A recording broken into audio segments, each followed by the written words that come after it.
Today's video begins with an operation jokingly nicknamed Gentik by the operators. The name was chosen for a reason.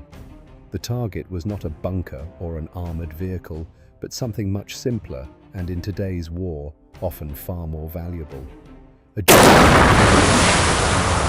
close to the line of contact. Why is it so important? On the front line, it is nearly impossible to run a proper power line to a fighting position. That is why soldiers rely on gasoline or diesel generators, which effectively become the beating heart of a strong point. They provide electricity for radios, thermal imagers, drones, surveillance systems, and even basic lighting. Without power, communication breaks down, defenses weaken, and a position quickly becomes vulnerable. Destroying a generator, in practice, often means neutralizing an entire shelter. The first drone opened the way by striking the roof of the building, creating an entry point. Moments later, another drone dropped its combat payload and a grenade straight inside, ensuring the job was finished. Have you ever seen short videos or games where the main point was to find some hidden or disguised object? Probably yes. But did you always find them? Try to find the soldier here now. There he is. And the drone operator has spotted him. The success of the plan, and perhaps even the life of a friend, could depend on this moment. That's why they are like predators, tracking their prey even when others can't see them, even behind trees, and especially at night. But a predator is a creature that is difficult to deceive. So even though he ran away from the first explosion, it did not help him reach a safe point, but only delayed the inevitable. And when the drone finally spotted the 300th soldier who was seriously wounded, it finished what it had started a few moments earlier. A Russian guy decided to go for a run across a field that clearly showed signs of fighting with holes from cannons, grenades, mines, and so on, possibly mined with anti-tank mines. And the Russian sprinter was laying them. But when he saw the drones, he decided to run as fast as he could, and a miracle saved him from the first drone. However, even lightning does not strike twice in the same place, let alone a miracle. So the second drone successfully reached its target. T was decided to check the direction in which our marathon runner had run. 2 shelters were spotted. The first was an underground shelter containing flammable substances, possibly gunpowder or gasoline. So, after a precise strike, the burrow burned to the ground. The second one was more interesting.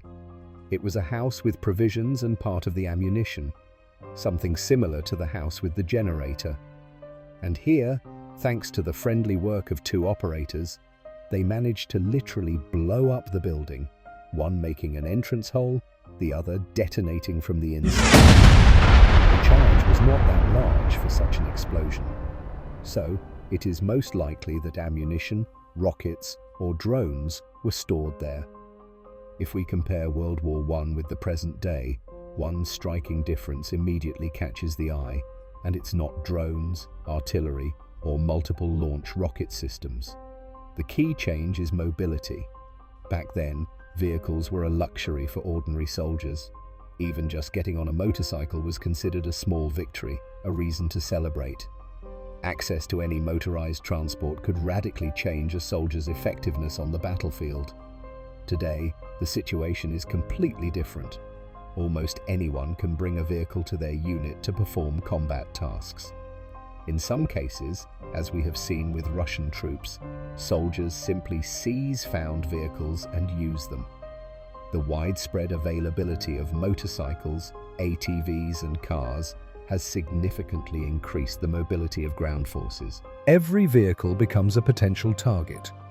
If it is not destroyed now, it can be used later in a way that the Ukrainian military cannot prevent. That is why Ukrainian forces target motorcycles and ATVs as soon as they spot them, and the results are often deadly, as we have seen repeatedly in previous operations, and now a single strike can destroy several passengers. The combination of mobility and modern surveillance has made these small, fast vehicles priority targets on the battlefield. In one recent operation, a Russian soldier was seen desperately trying to escape from a drone overhead. He ran toward what he hoped would be a safe hiding place, a nearby building. But this was no ordinary shelter. It had already been partially destroyed by the army of his own country. The walls were riddled with holes and cracks, a maze of weak points that offered the perfect opportunity for a drone strike. Every opening, every gap, allowed the attacking forces to target him with precision, turning what seemed like cover into a deadly trap. As the soldier tried to take shelter inside, the drone operator did not hesitate. A carefully calculated strike was launched, exploiting all the weaknesses of the crumbling structure. The result was devastating. The building could not withstand the attack. The roof collapsed under the force of the explosion, and debris rained down over the soldier. The very walls he had hoped would shield him instead became the instrument of his defeat, leaving him buried under the fragments of the same structure he had believed would keep him safe. During a night reconnaissance mission, the Cardia Unmanned Forces Battalion detected several groups of enemy personnel moving across the area. Some were traveling in pairs while others were alone, scattered across the open terrain, thanks to drones equipped with advanced thermal imaging and night vision cameras. Each of them was clearly visible, even in the darkness of the night. By the end of the operation, the night had claimed its toll. 8 soldiers of the Russian army were eliminated, each falling in the very fields where they had tried to move unseen. However, that was the end of the night for those soldiers, but other units continued to operate in different areas, achieving similar results. Their actions led to the elimination of combat personnel, as well as the destruction of enemy equipment. At the start of this fragment, a sniper was eliminated. Shelters, motorcycles, other military vehicles, and mortars were all targeted. Starlink terminals and GR-8 multiple launch rocket systems, along with the personnel operating them, were also destroyed. The final strike was especially dramatic. After the GR-8 systems were hit, a massive explosion erupted, caused by the detonation of unused supplies stored nearby. Every action highlighted the efficiency and precision of these coordinated operations, leaving a clear impact on the battlefield. The last one for today will be a shot from a combat drone dropping a warhead on a Russian soldier who can no longer be saved by dry trees. Thank you for watching.